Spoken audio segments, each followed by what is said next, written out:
Europe 1. Le journal de 7h sur Europe 1, Christophe Lamar. Bonjour Christophe. Bonjour Dimitri, bonjour à tous. L'angoisse face à l'inexorable montée des eaux dans le Pas-de-Calais. Il pleut depuis ce matin, vous l'avez entendu avec la météo d'Anissa Haddadi à l'instant. 2 fleuves viennent de passer en alerte rouge inondation, l'Aa et la Liane. Alerte maximale étendue à tout le département à partir de 14h cet après-midi. Nouveaux dégâts à prévoir alors que l'on efface à peine les traces de la précédente crue. À Saint-Étienne-du-Mont, près de Boulogne-sur-Mer, certains commerçants ont déjà tout perdu. Reportage Lionel Gougelot, correspondant d'Europe 1 dans les Hauts-de-France. Des vitrines dévastées, un stock de farine détruit à 100%. Corinne Raclot, la boulangère de la rue principale, observe les larmes aux yeux, les dégâts provoqués par la montée des eaux dans sa boutique. Tous les comptoirs, tout ça sont submergés. Qu'est-ce que vous voulez récupérer, franchement? Ça fait mal au cœur, mais bon, c'est comme ça. 2 boulangers, 5 salariés en chômage technique, des dégâts, une perte de chiffre d'affaires qui se chiffreront en dizaines de milliers d'euros. Et malgré les assurances, beaucoup d'incertitudes pour l'avenir. Là, j'encaisse, mais je ne dors plus. Donc, je reste debout tant que je suis debout, mais je ne dors plus. Parce que je pense tout ça, je pense à après, qu'est-ce qu'on va faire, comment ça va se passer, c'est tout ça. Parce que c'est une perte de chiffre d'affaires aussi. Et puis, je ne me vois pas aujourd'hui arrêter définitivement l'activité. C'est pas possible. Pourtant, l'angoisse d'une possible nouvelle inondation est toujours présente. On verra bien. Il faut rester positif. On espère que ça ne va pas continuer. Sinon, on va racler tout le temps. Mais franchement, là, il n'y a pas mort d'homme, c'est le principal. Mais pour la commerçante, le traumatisme mettra du temps à s'effacer. À Saint-Étienne-au-Mont, Lionel Gougelot, Europe 1. Lionel Gougelot, qu'on le retrouvera dans le journal de 8h. Au total, près de 300 000 habitants seraient touchés par ces inondations selon la préfecture du département. Les établissements scolaires resteront fermés dans les 74 communes du Pas-de-Calais concernées par les crues aujourd'hui et demain. Il est 7h03 sur Europe 1. Israël resserre son emprise militaire sur le nord de Gaza. Le Hamas a perdu le contrôle dans ce secteur de l'enclave. C'est en tout cas ce qu'affirme l'armée israélienne. Tsahal aurait localisé et détruit plus de 130 entrées de tunnels souterrains depuis le début de son offensive. Cette avancée des troupes au sol a au moins une conséquence directe dans la vie des Israéliens de l'autre côté de la frontière.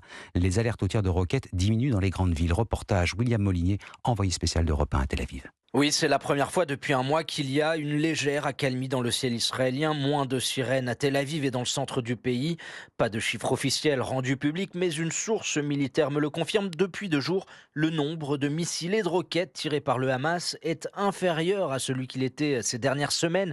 Pas question en revanche d'en tirer des conclusions hâtives.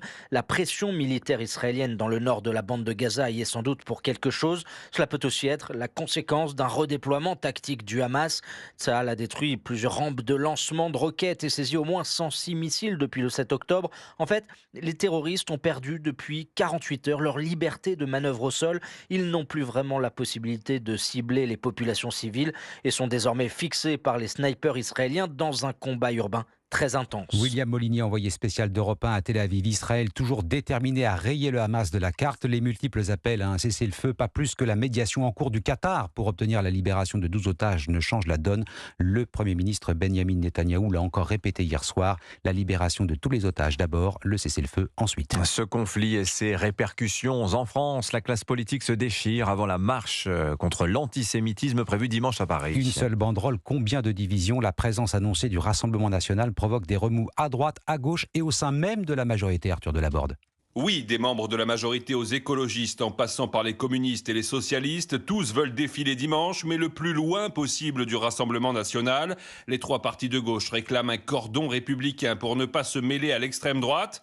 Même posture du côté du parti présidentiel Renaissance, tandis que le porte-parole du gouvernement, Olivier Véran, regrette la porte ouverte laissée par les présidents des 2 chambres du Parlement à la venue de Marine Le Pen et Jordan Bardella.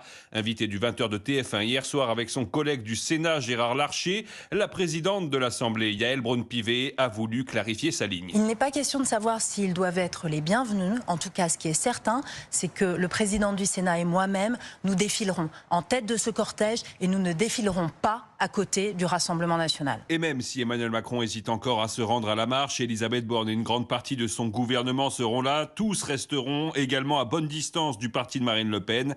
La France insoumise de son côté est le seul parti à boycotter le Rassemblement.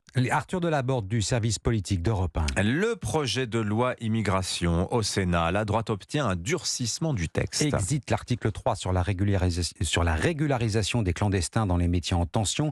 Disparu aussi l'aide médical d'État, quota migratoire, resserrement du regroupement familial et rétablissement du délit de séjour irrégulier intègrent également le texte. Qu'importe, dit Sacha Houlier ce matin dans Le Figaro.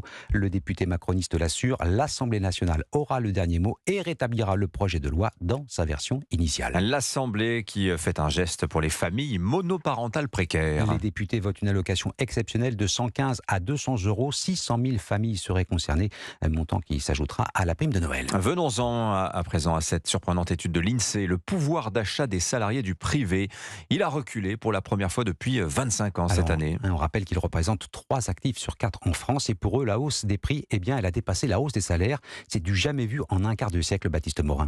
Oui, le salaire net moyen s'est établi à 2 630 € en 2022 dans le secteur privé. Il a augmenté de 4,2% en un an. C'est bien, oui, mais les prix, eux, ont augmenté de 5,2%. Au bout du compte, le pouvoir d'achat a donc baissé de 1%, inédit depuis 1996, rappelle Vladimir Passeron de l'INSEE. On a une nette hausse des salaires en euros courants, pas suffisante pour compenser le regain d'inflation. On a bien une baisse inédite du pouvoir d'achat des salaires, complètement liée à ce regain d'inflation qu'on a constaté depuis fin 2021. Exception notable, les salariés les moins bien payés, et ce, grâce aux revalorisations successives du SMIC. On a une baisse du pouvoir d'achat pour pratiquement tous les salaires, hormis au niveau du SMIC, parce que pour les plus bas salaires, il y a cette garantie d'un pouvoir d'achat qui ne baisse pas pour les salaires à ce niveau-là. Et cette perte historique de pouvoir d'achat ne devrait pas être compensée en 2023, car les hausses de salaire sont attendues cette année au même niveau que l'inflation. Baptiste Morin, chef du service économie d'Europe 1. Allez, le football après le Paris Saint-Germain. Mardi, c'est Lens qui s'est à son tour incliné hier soir en Ligue des Champions. Décidément, quand ça ne veut pas, ça ne veut pas. Défaite 1-0 hier soir sur la pelouse du PSV Eindhoven. Et Lensois, 3e de leur groupe, ne sont plus tout à fait maîtres de leur destin et donc pas sûrs de décrocher leur place en 8e de finale. Le défenseur Jonathan Gradit au micro de nos confrères de Canal+. On s'y attendait que ça allait être un match difficile avec un public qui pousse. Après, sur le match, c'est dommage parce qu'il y a des occasions et après, il y a 2-3 situations où on peut faire mieux. Donc on est vraiment frustrés ce soir. C'est comme ça et maintenant c'est à nous d'aller faire un exploit là-bas à Arsenal et on va tout faire pour se qualifier. Qui aurait dit qu'on aurait 5 points après 4 journées. Donc maintenant c'est à nous de jouer au maximum jusqu'à la dernière journée. Le défenseur lensois Jonathan Gradit, effectivement, le prochain match pour Lens qui sera sans doute décisif pour la qualification, ce sera face à Arsenal fin novembre. Merci Christophe Lamar, c'était votre journal. Il est 7h09 sur Europe 1, à suivre l'édito éco. Le déficit commercial français